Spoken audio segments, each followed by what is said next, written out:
영상 시작하기에 앞서 내가 보유한 종목 또는 내가 관심을 갖고 있는 종목이 이 조만간 곧 급등한다는 걸 미리 알 수 있다면 그 일말의 가능성을 쉽게 확인할 수 있는 방법을 보여드리겠습니다. 첫 번째로는 아이윈 플러스라는 종목입니다. 보시면 상한가 가기 전날 빨간 색깔 화살표 두 개가 보이십니까? 화살표 두 개가 나타난 다음 날인 주가가 상한가에 들어갔죠. 앞에서도 비슷한 경우가 존재하고 있습니다. 두 번째로는 위드텍이라는 종목도 마찬가지입니다. 상한가 가기 전날 이 화살표 두 개가 지금 확인이 되고 있고요. 화살표 발생한 이후 다음날 똑같이 상한가 진입을 한 게 확인이 되고 있습니다. 아이빔테크라는 종목도 마찬가지입니다. 전일 강한 음봉으로 이 급락을 하는 과정에서도 역으로 세력들의 매집이 포착이 되니까 바로 빨간 색깔 화살표 두 개 나타났고 오늘 장중 상한가에 도달을 했습니다. 셀리드라는 종목도 마찬가지인데 전일자에 빨간 색깔 화살표 확인되고 있고 오늘 상한가죠. 근데 얘는 중요한 게 뭐냐면은 앞전에도 비슷한 경우들이 있는데 이렇게 급등 이후 지금 이런 자리 이게 흔히 말하는 그 눌림목 자리거든요. 눌림목 자리가 진행이 되는 과정에서 갑자기 화살표가 두 개 나온 이후 다시 한번 주가가 급등을 해버립니다. 되게 쉬우면서도 신기하죠? 빨간 화살표는 제가 만든 수식으로 작동을 하는 겁니다.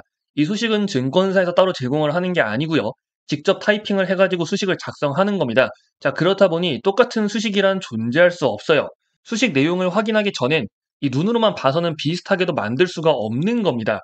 그동안 제가 투자를 하면서 쌓은 노하우를 바탕으로 만든 수식이고 이걸 사용하면 여러분들도 관심 종목을 매수하거나 지금 보유하고 있는 종목의 급등 시점 또는 물타기 타이밍을 쉽게 확인할 수 있으니까 투자 난이도가 엄청나게 낮아지게 되는 거겠죠.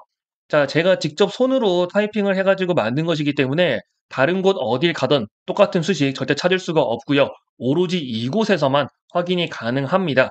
최근 국내 증시가 상당히 어려움을 겪고 있잖아요. 영상을 시청하시는 분들도 마찬가지로 그 투자에 어려움을 겪고 계실 텐데 그런 의미에서 제가 이 영상 시청해주시는 분들 그리고 구독자분들 위해서 매달 추첨을 통해 이 수식을 좀 공유 드리려고 합니다. 모든 분들에게 동시에 전달을 드리면 거래량에서 티가 나요. 그렇기 때문에 세력들이 패턴을 바꿀 수가 있다 보니 최대한 영향을 받지 않는 선에서 매달 추첨을 통해서 드리고 있으니까 지금 당장 이 급등 임박 신호에 대한 수식 받아보고 싶다 하시는 분들 010-8174-7312 이 번호로 참여라고 문자 남겨주시면 됩니다. 이벤트에 당첨된 분들은 수식 적용 방법과 함께 식을 답장 드리도록 하겠습니다.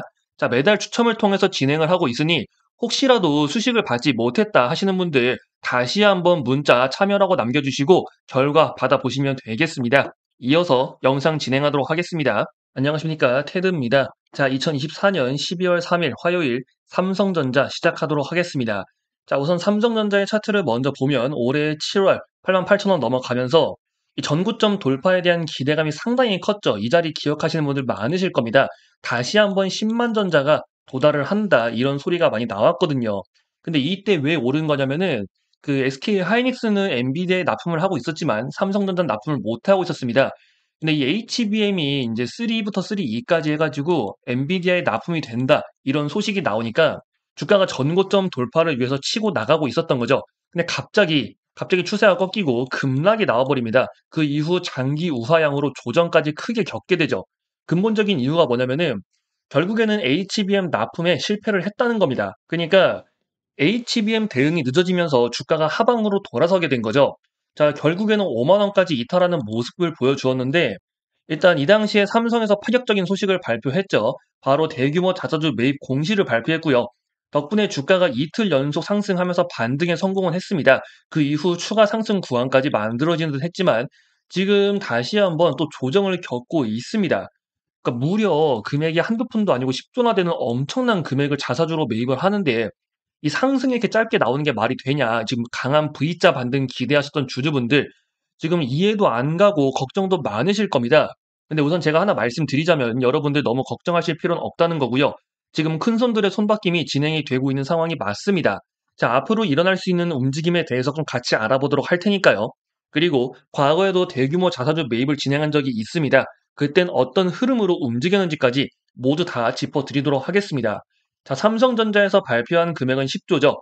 대규모 자사주 매입에 속하고 있는데 여기서도 나와 있지만 중요한 게 지금 삼성전자의 실적이 말이 아닙니다. AI의 호황기에 전혀 이득을 보지 못했거든요.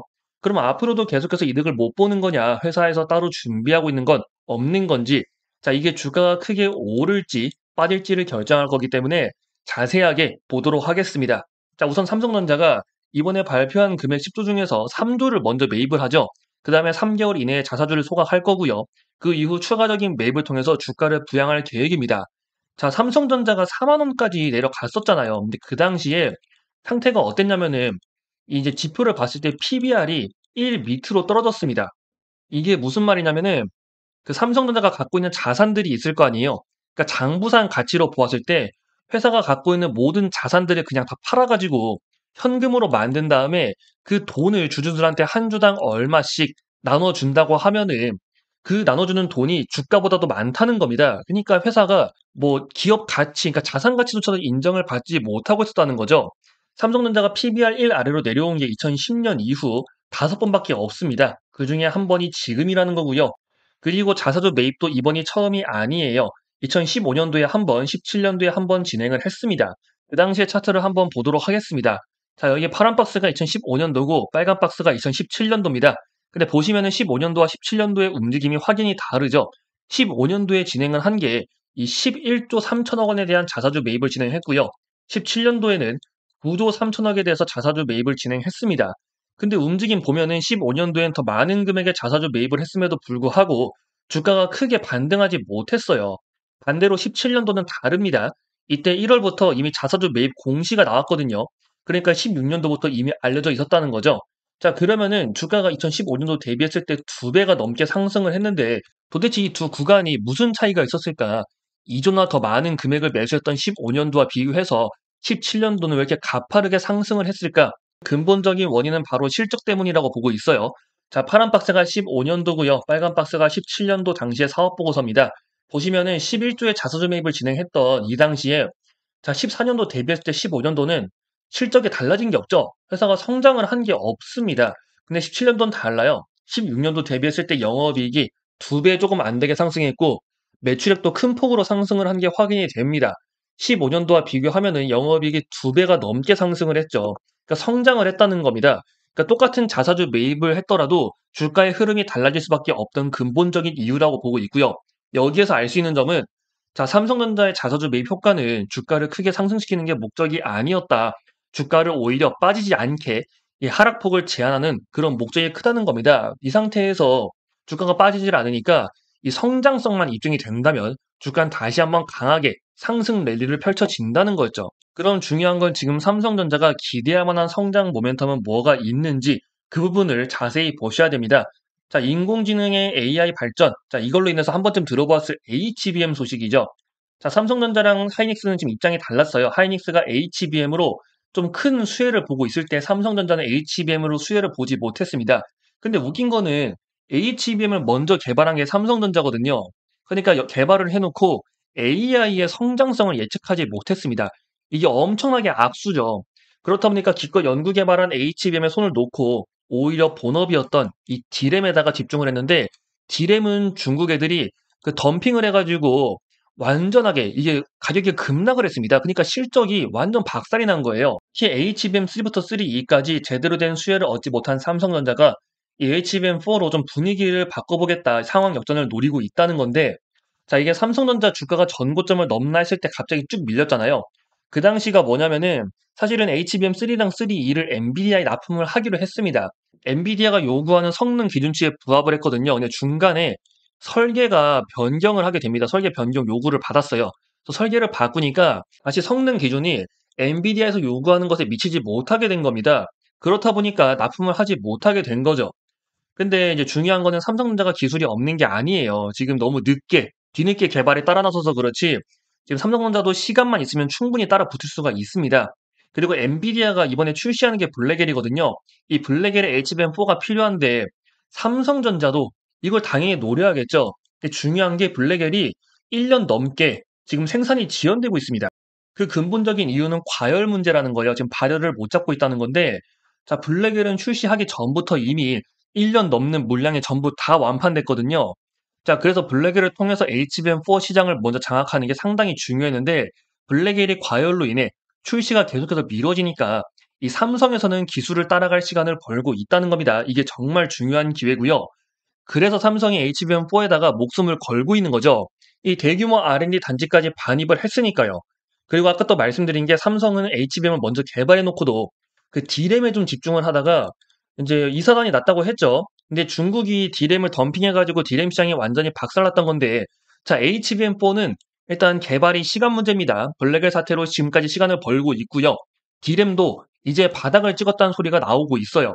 자, HBM4 시장의 선두주자로 다시 자리를 탈환하면은 여기서 나타나는 실적, 그리고 D램이 턴어라운드 하면서 나타나는 실적 두 가지가 쌍끌이가 되면서 실적이 급증할 수가 있다는 겁니다. 그러면은 15년도 아니고 17년도와 비슷한 움직임이 나타날 수가 있다는 거죠. 더구나 삼성전자에게 HBM4 개발은 시간 문제라는 걸 보여주는 뉴스인데, 엔비디아의 CEO인 젠슨왕이 말하길 삼성전자의 인공지능 메모리칩 납품 승인을 위해서 최대한 빠르게 작업을 하고 있다고 말을 했어요. 이건 5세대 HBM을 의미하는 거고요. 자, 확인된 바로는 품질 테스트 과정에서 결과가 좋다고 합니다. 그래가지고 4분기부터 판매 확대가 예상이 되고 있고, 삼성이 시간만 벌면 할 수 있다는 걸 의미하는 겁니다. 블랙엘 지연 사태가 다시 한 번 더 기회를 만들어주고 있다는 거죠. 지금 차트 보시면 이제 막 바닥을 잡아가고 있습니다. 2010년 이후 14년 동안 딱 5번밖에 없었던 역대급 저점 상황인데, 오히려 이 자리에서는 기회를 잡아야 하는 거 아닐까요?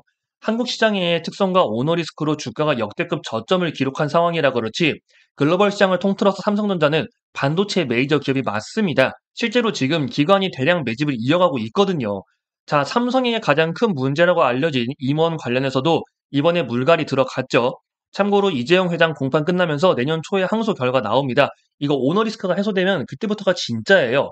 기대할 게 상당하다는 거니까 이건 지켜보시기 바라고 계속해서 반복적으로 말씀드릴 테니까요. 이게 영상이라 좀 더 깊게 설명을 드리지 못한 부분이 많습니다. 좀 급하게 넘어간 부분이 상당히 많은데, 자, 이 부분 관련해서도 좀 자세하게 내용을 알고 싶으신 분들은 애널리스트 분석 정보 요청하셔서 참고를 하시면 되겠습니다. 010-8174-7312 이 번호로 삼전이라고 문자 남기셔서 좀 더 자세한 정보 받아보셔도 되니까요. 더구나 이거는 100% 무료로 좀 전달을 드리고 있으니까. 그리고 또 하나 추가로 말씀드릴 게 있는데, 그 많은 분들이 기술적 분석, 즉 차트 분석 관련해가지고 좀 어려움을 겪고 계십니다. 그래서 준비한 책자가 하나 있어요. 이제 기술적 분석을 위한 애널리스트 주식개론 자료고요. 자, 보시다시피 단순 설명을 넘어서 차트별에 따른 움직임과 그걸 이용한 매매 포인트에 대해서 상당히 자세하게 설명을 드리고 있으니까, 이 자료도 필요하신 분들은 요청 주셔가지고 같이 한번 읽어보시면 투자하실 때 상당히 도움 될 겁니다. 필요하신 분들은 마찬가지로 010-8174-7312 이 번호로 자료라고 문자 남겨주시면 됩니다. 그럼 바로 전달 도와드리도록 하겠습니다. 마찬가지로 무료로 전달을 드리고 있으니까 여러분들 더 이상 세력들의 그 차트 흔들리게 당하지 말고 제대로 된 기준을 세우고 투자를 해보시기 바랍니다. 그래서 영상은 여기까지 하고 도움이 되셨다면 구독과 좋아요 한 번씩 부탁드리겠습니다. 이상 테드였습니다.